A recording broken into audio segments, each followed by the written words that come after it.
Hi, hello, வணக்கம் and welcome back to our YouTube channel exam crack Tamil.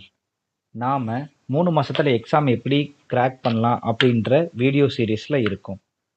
வீடியோக்கு போகிறதுக்கு முன்னாடி சேனலை சப்ஸ்கிரைப் பண்ணிக்கோங்க, லைக் பண்ணுங்கள், ஷேர் பண்ணுங்கள், கமெண்ட் பண்ணுங்கள். வாங்க வீடியோக்குள்ளே போகலாம். வழக்கம் போல் எப்பயும் நாம் வீடியோ ஸ்டார்ட் பண்ணும்போது ஒரு மோட்டிவேஷன் கோட். நீங்கள் உங்களை ப்ரௌடாக ஃபீல் பண்ணுற வரைக்கும் உங்களுக்கு பிடிச்ச விஷயத்தை செய்கிறத நிறுத்தாதீங்க. Don't stop until you are proud. இப்போ எல்லா எக்ஸாமும் பார்த்தீங்கன்னா மோஸ்ட் ஆஃப் தி எக்ஸாம்ஸ் எல்லாமே ஆன்லைனுக்கு மோடுக்கு மாறி இருக்கு.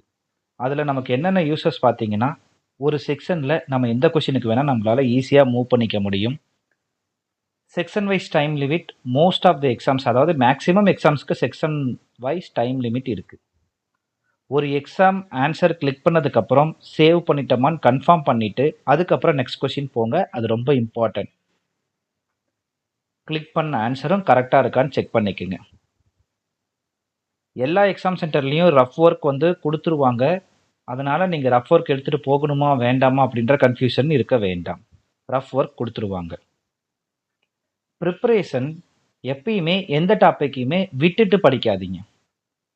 சோகம் என்னென்னா, எந்த டாபிக் விடுறோமோ அந்த டாப்பிக்கில் தான் கொஷின்ஸ் அதிகமாக கேட்பாங்க. நம்ம நேரம் அப்படி தான் கேட்கறதுக்கான வாய்ப்புகள் இருக்குது.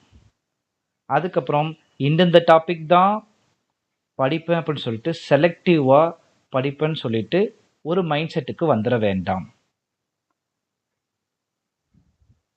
ஏன்னா நாம் அந்த எக்ஸாமை கிளியர் பண்ணுறதுக்கு எல்லா டாபிக்ஸ்லேயும் நமக்கு ஒரு நாலேஜ் தேவைப்படுது. ஷார்ட்கட் நமக்கு முக்கியம்தான், ஆனால் எல்லா நேரத்துலையும் ஷார்ட்கட் நமக்கு ஒர்க் ஆகும்னு சொல்ல முடியாது. அதனால் ஒவ்வொரு டாப்பிக்கோட ஃபண்டமெண்டல்ஸ் நம்ம ரொம்ப ஸ்ட்ராங்காக இருக்கணும். Section cut off, overall cut off பற்றின இன்ஃபர்மேஷன்ஸில் செக்ஷனல் கட் ஆஃப் இருக்கா இல்லையா அப்படின்றது ஒவ்வொரு எக்ஸாம் நோட்டிஃபிகேஷன்ஸ் வந்ததுக்கு அப்புறமும் அந்த நோட்டிஃபிகேஷனில் ரெஃபர் பண்ணிக்கிறேங்க. அந்த எக்ஸாம் நோட்டிஃபிகேஷன்ஸில் கொடுத்துருப்பாங்க. மேபி செக்ஷன் கட் ஆஃப் இருக்கலாம், இல்லை இல்லாமலும் இருக்கலாம். செக்ஷன் கட் ஆஃப் கிளியர் பண்ணிவிட்டு ஓவரால் கட் ஆஃபும் கிளியர் ஆனாதான் நாம் அந்த எக்ஸாமை கிளியர் பண்ணதா அர்த்தம். கட் ஆஃபை கிளியர் பண்ணணும் அப்படின்னு சொல்லிட்டு நீங்கள் எக்ஸாமுக்கு ப்ரிப்பேர் பண்ணாதீங்க. நிறைய மார்க் எடுங்க.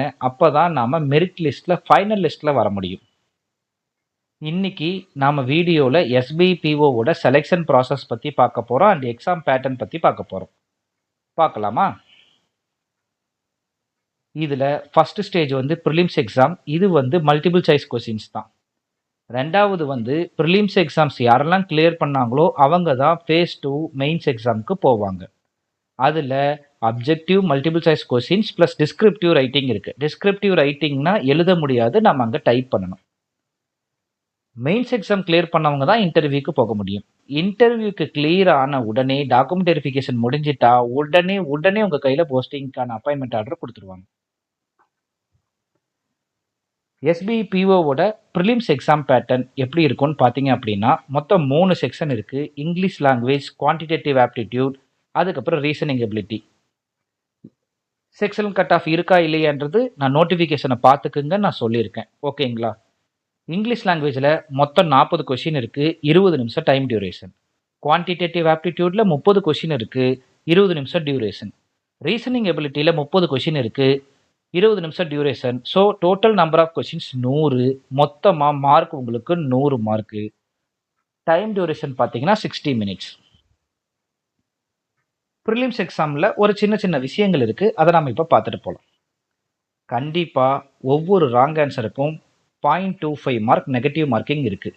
ஃபார் எக்ஸாம்பிள், 14 கொஷின் நீங்கள் அட்டன் பண்ணுறீங்க, அதில் 4 கொஷின் தப்பாயிடுச்சு அப்படின்னா உங்களுக்கு 10 மார்க்கு. நெகட்டிவ் மார்க்கில் 0.25 மொத்தம் 4 கொஷினுக்கு 1 மார்க் போக 9 மார்க் தான் வரும். 10 மார்க் வாங்கியிருந்தாலும் 9 மார்க் தான் வரும். எஸ்பிபிஓக்கு மினிமம் கட் ஆஃப் மார்க்ஸ், அதாவது செக்ஷன் வைஸ் கட் ஆஃப் இல்லை.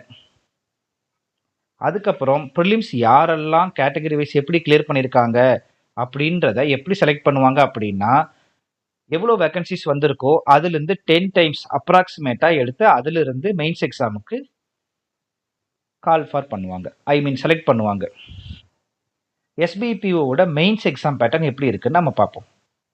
ஸோ இதில் ரீசனிங் கம்ப்யூட்டர் ஆப்டிடியூட் வந்து 40 கொஷின் இருக்குது, 60 மார்க் இருக்குது, அதில் 50 மினிட்ஸ் டியூரேஷன். பேங்கிங் அவேர்னஸ் வந்து டோட்டல் நம்பர் ஆஃப் கொஷின்ஸ் வந்து 60 questions, 60 mark, 45 minutes time duration. English லாங்குவேஜுக்கு 40 கொஷின்ஸ், 20 மார்க்கு, 40 நிமிஷம். டேட்டா அனலிசிஸ் அண்ட் இன்டர்பிரிட்டேஷன் டிஐக்கு 30 கொஷின், 60 மார்க்கு, 45 நிமிஷம். மொத்த நம்பர் ஆஃப் கொஷின்ஸ் பார்த்தீங்க அப்படின்னா 170 கொஷின்ஸ், மார்க்கு 200 மார்க்கு, டியூரேஷன் வந்து 3 ஹவர்ஸ். இதில் நெகட்டிவ் மார்க் இருக்கான்னு பார்த்தீங்கன்னா 0.25 நெகட்டிவ் மார்க் இருக்குது. டிஸ்கிரிப்டிவ் டெஸ்ட் பார்த்தீங்கன்னா எஸ்பிபிஓக்கு டியூரேஷன் பார்த்தீங்கன்னா 30 மினிட்ஸ். மொத்த mark 50 mark. So objective test mains exam முடித்த உடனே டிஸ்கிரிப்டிவ் டெஸ்ட் வந்து ஆக்டிவேட் ஆகிடும். 2 செக்ஷன் இருக்குது. ஒன்று வந்து எஸ்ஏ ரைட்டிங், அதில் banking, economy, economics, social issues, current affairs பற்றின இன்ஃபர்மேஷன்ஸை 200 to 250 வேர்ட்ஸுக்கு நம்ம டைப் பண்ணணும். 2வது செக்ஷன் என்னென்னு பார்த்தீங்கன்னா லெட்டர் ரைட்டிங். அது 120 வேர்ட்ஸ்லேருந்து 180 வேர்ட்ஸ்குள்ளே இருக்கலாம். பெரும்பாலும் இந்த மாதிரி இருக்குன்னு பார்த்தீங்கன்னா ஃபார்மல் லெட்டர்ஸ், அதுக்கப்புறம் அந்த ஃபார்மல் லெட்டர்ஸில் ஃபார்மல் லெட்டர்ஸாக தான் இருக்கும். அதில் கம்ப்ளைண்ட் லெட்டரு, இல்லைனா ரெக்வஸ்ட் லெட்டர், இல்லைனா அஃபீஷியல் கம்யூனிகேஷனாக இருக்கும். கம்ப்ளைண்ட் லெட்டரில் பார்த்தீங்க அப்படின்னா ஏடிஎம் இஷ்யூ, இல்லை பேங்க் சர்வீஸு, அந்த மாதிரி சர்வீஸ் ஓரியன்டாக இருக்கலாம். ரெக்வஸ்ட் அப்படின்றப்ப லோனு, அக்கௌண்ட்டில் ஏதாவது இஷ்யூஸ் இருந்துச்சுன்னா அதை கிளியர் பண்ணுற மாதிரி லெட்டர்ஸ் இருக்கலாம். அஃபீஷியல் கம்யூனிகேஷனாக எனக்கு இந்த நீட் இருக்குது அந்த மாதிரி இருக்கிற ஏதோ ஒரு கம்யூனிகேஷன் வைஸ் நீங்கள் பண்ணலாம். சில நேரத்தில் email writing, report writing, precious writing அந்த மாதிரி சேஞ்ச் ஆகிறதுக்கு வாய்ப்பு இருக்குது.